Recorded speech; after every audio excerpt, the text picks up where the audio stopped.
kulan ballaaran oo ay ka soo qayb galeen dhammaan qaybaha kala duwan ee jaaliyadda beesha Karanle ee bariga Afrika ayaa lagu qabtay magaalada Nairobi ee caasimadda waddankani Kenya. Kulankan ayaa waxaa ka soo qayb galay odayaasha waxgaradka, aqoon-yahanada, culimo-diinka, ganacsatada, haweenka iyo dhalinyarada jaaliyadda, waxaana si gaar ah u soo qaban qaabiyay ururka dhalinyarada beesha Karanle ee bariga Afrika. waxaa diiradda lagu saaray kulankan xaaladihii ugu dambeeyay waddanka Soomaaliya ee isbedelada dhinaca siyaasadda, gaar ahaan dhulka ay beesha degto sida Ceelbuur iyo Daynile oo dagaallo ay ka dhaceen maalmihii ugu dambeeyay iyo waliba saameyntii ka dhalatay qaraxii tiyaatarka ka dhacay 4 bishan. dhammaan dadkii ka hadlay kulankan intii uu socday ayaa waxay tilmaameen sida ay muhiim u tahay in loo ilaaliyo nabadgelyada iyo xuquuqda dadka shacabka meel kasta oo ay joogaan, waxayna ugu baaqeen dadka dagaalamaya in ay ilaaliyaan xuquuqda dadka rayidka ah ee aanan dagaalada ku lug lahayn. sidoo kale kulanka intii uu socday ayaa waxaa la isku dhaafsaday afkaar kala gedisan oo ku wajahan ujeedada kulanka loo qabtay, waxaana hadallo kooban ka soo jeediyay goobta nabadoon Axmed Xaashi Qaylow, ugaas Cusmaan Cabdulle ugaas iyo gudoomiyaha dhalinyarada beesha Karanle ee bariga Afrika Cabdixamiid Macalin Aadan, iyagoo dhammaantood muujiyay muhiimadda ay leedahay in la ilaaliyo xuquuqda shacabka aanay ku lug lahayn dagaalada.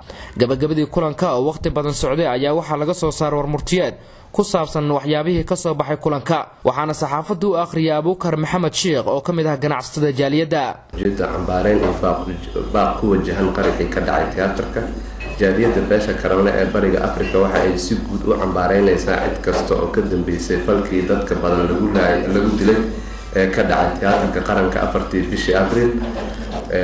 jaaliyadda waxa ay ugu tacsiyeynaysaa ummadda Soomaaliyeed dhammaan ehladii iyo qaraabadii ay ka geeriyoodeen dadkii meeshaas ku dhintay, waxayna Ilaahay ugu baryayaan inta ku dhaawacantay inuu Ilaahay caafiyo.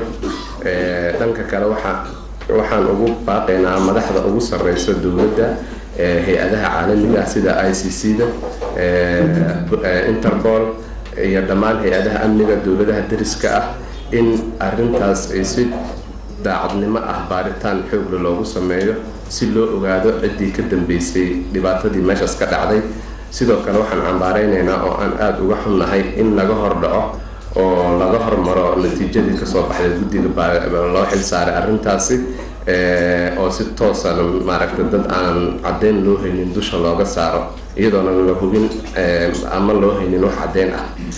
jaaliyaddu waxa ay si buuxda u taageersan tahay wasaaradda warfaafinta hawshii ay u hayso shacabka Soomaaliyeed, gaar ahaan qaabkii ay u soo agaasintay munaasabadii sanad guuradii TV-ga qaranka iyo qarax xalaale eegtay. waxa ay u aragtaa jaaliyaddu fal ama hadal kasta ee lagu eedeynayo wasiirka warfaafinta mid dana gaar ah laga leeyahay oo aanan ahayn wax sax ah.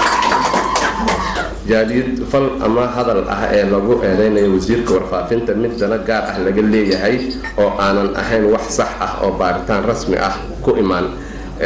jaaliyaddu waxa ay jaaliyaddu ku boorinaysaa dhammaan madaxda dowladda in ay ka fiirsadaan hadallada ay meediyaha marsiinayaan intaysan ka hadlin ka hor.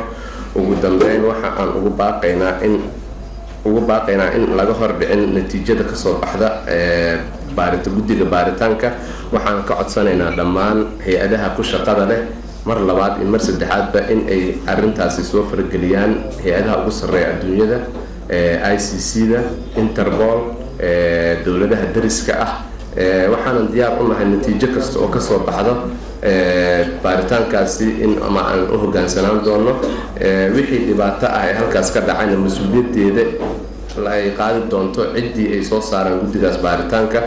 kulankan ayaa waxa uu ku soo beegmayaa xilli magaalada Muqdisho aad looga dareemayo saameynta iyo hadalhaynta ka dhalatay qaraxii dadka badan ee ku dhinteen ee 4 bishan ka dhacay tiyaatarka qaranka ee magaalada Muqdisho. Cabdikariin Xuseen Gutaale, S24 TV, Nairobi.